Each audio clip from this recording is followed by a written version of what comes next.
इस वक्त हम समस्तीपुर में हैं और समस्तीपुर के हम गद्दोपुर में हैं। यहाँ लीची का बड़ा बागान है। ये मई जून का महीना होता है जब पूरे नॉर्थ बिहार में लीची की उपज होती है। बड़ी संख्या में यहाँ से लीची जो है विदेश जाती है, न सिर्फ देश में बल्कि विदेश भी जाती है। अब लीची की बात चलिए तो अक्सर हमें मुजफ्फरपुर के बारे में बताया जाता है कि वहाँ की लीची बहुत खास है, लेकिन ऐसा नहीं है। उसी से सटे ज़िला है वैशाली और ये इलाका है यहाँ का गद्दोपुर। तो यहाँ भी लीची की खेती बहुत अच्छी तरीके से होती है। हमारे साथ मौजूद है इस बागवान के मालिक मुराद अली साहब। ये कितने सालों से ये बागीचा है? ये तो 100 साल से ऊपर से है। कितने पेड़ होंगे इसमें? लगभग 300 से ऊपर पेड़ है। तो क्या पिछले दो साल तो कोरोना में निकल गए, तो क्या इन 2 सालों के मुकाबले इस साल क्या खेती ज़्यादा हुई है, फसल ज़्यादा हुई है, फल ज़्यादा हुए या कम हुए? ऐसा है कि जो कोरोना का जो पीरियड था जी उस पीरियड में क्योंकि लोग घर से बाहर नहीं निकलते थे, ग्राहक नहीं थे जी। और बाहर से भी जो व्यापारी लोग लीची लेने के लिए आते थे वो लोग भी बाहर से नहीं आए, तो इसलिए 2 साल तो बहुत ख़राब गया। और इस साल फसल चूँकि अच्छा नहीं हुआ, मार्च के महीने में पछिया हवा खूब चला, जिससे लीची का फूल जो है वो काफ़ी जल गया, जिससे काफ़ी प्रभावित हुआ। लीची हुआ है लेकिन लगभग 25% 75% इस बार भी गायब हो गया। वो पछिया हवा के वजह से जो है सो लीची का फूल जो है जल गया, जिसकी वजह से काफ़ी प्रभावित है। अब आप देखते होंगे कहीं कहीं पर है, कहीं पर नहीं भी है। इस तरह से जो है सो क्या नाम है ये फसल जो है सो इस बार नुकसान भी हुआ है। अभी इस सब में होना चाहिए, सब में लीची होना चाहिए, तो नया पत्ता आ गया, इसलिए पत्ता आ गया कि इसमें लीची का मंजर ही जल गया, फूल जल गया। आप फूल जब जल गया तो इस तरह से जो है सो ये सब में आप जो देख रहे हैं इसमें मंजर जो है सो जल गया और नया पत्ता होगा। और कहीं कहीं पर लीची भी है, ये जो आप देख रहे हैं ये चाइना लीची है। अच्छा, ये चाइना लीची की बात चलती है।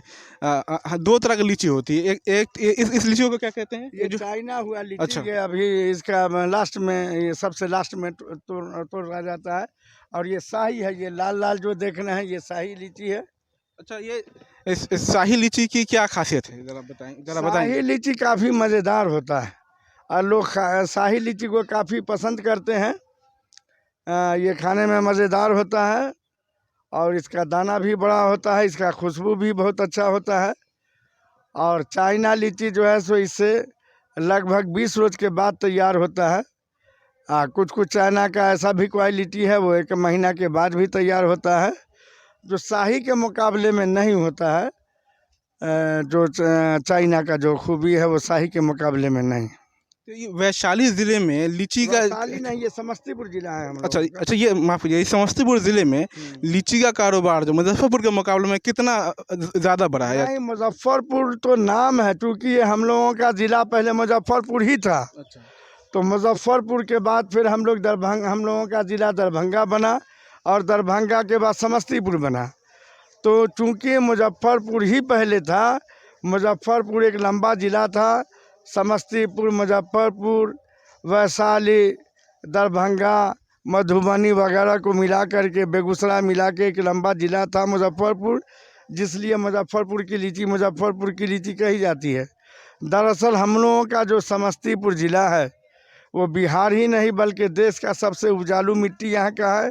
और समस्तीपुर ज़िला के बाद ही कहीं की लीची होती है। मुजफ्फरपुर की जो लीची है वहाँ मुजफ्फरपुर ज़िला की, वो समस्तीपुर के बाद ही हम लोगों की जो लीची है इसका एक अलग क्वालिटी लीची है। ये पूरे 3 महीने का, ये 2.5 महीने का ये कारोबार होता है लीची के फल का।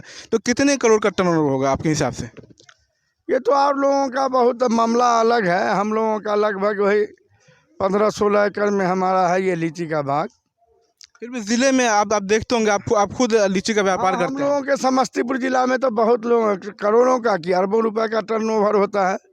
हम छोटे किसान हैं, हमसे बड़े बड़े लोग हैं लीची का कारोबार करते हैं, उनका लंबा पैदावार होता है, उनका बहुत बड़ा मामला है। यहाँ से कहाँ लीची जाती है यहाँ से? यहाँ से देश में कहाँ हाँ, कहाँ या देश जैसे मान लिया कि यहाँ से आज़ादपुर मंडी गया और वहाँ से फिर विदेश से लोग सप्लाई करते हैं, वहाँ के मंडी वाले लोग।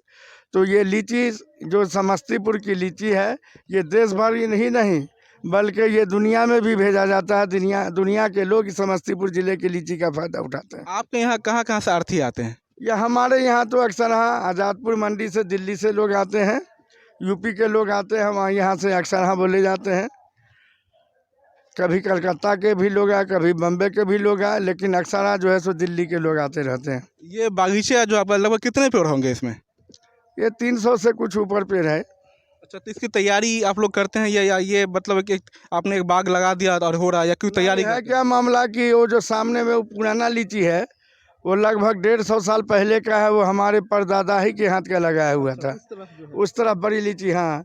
और उसी में का कलम बना करके हम लोग जो है सो और ये सब में लगा है। कुछ अभी और कई जगह कलम जो लगा हुआ है, वो कलम 2 साल में वो भी फलना शुरू हो जाएगा।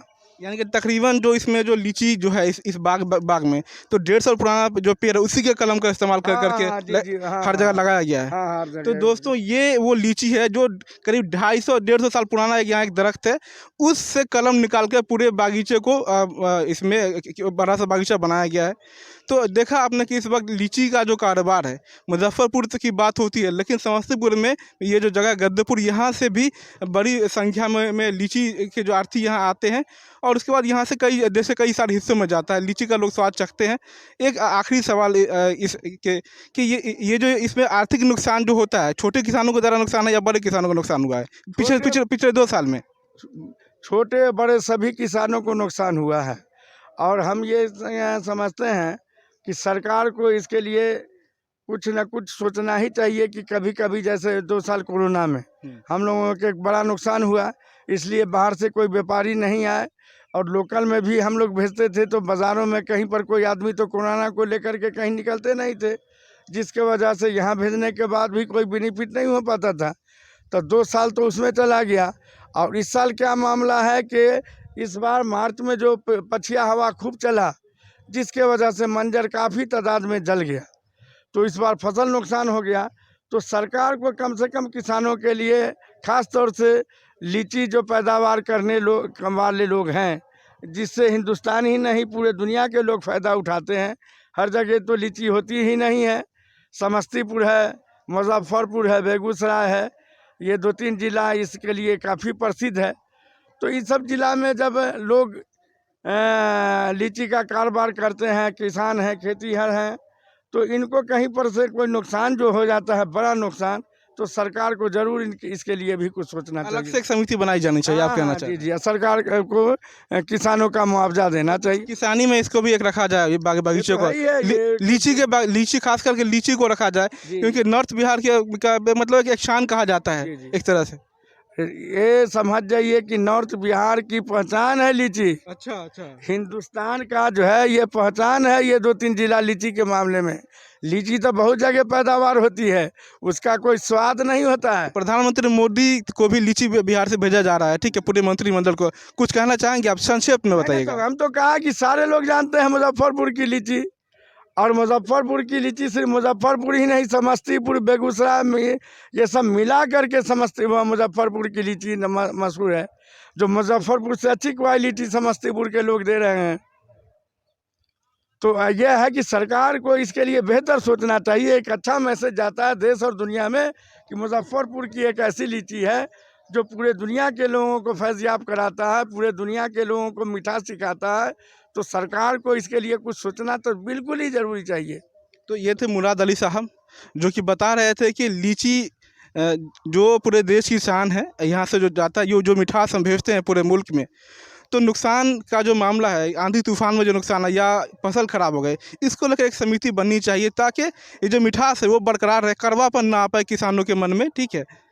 तो फिलहाल इतना ही। ऐसे गद्दपुर के इस बागीचे से और कई और हिस्सों से हम आपके सामने हाजिर होंगे। शुक्रिया द वॉइस एक्सप्रेस के लिए।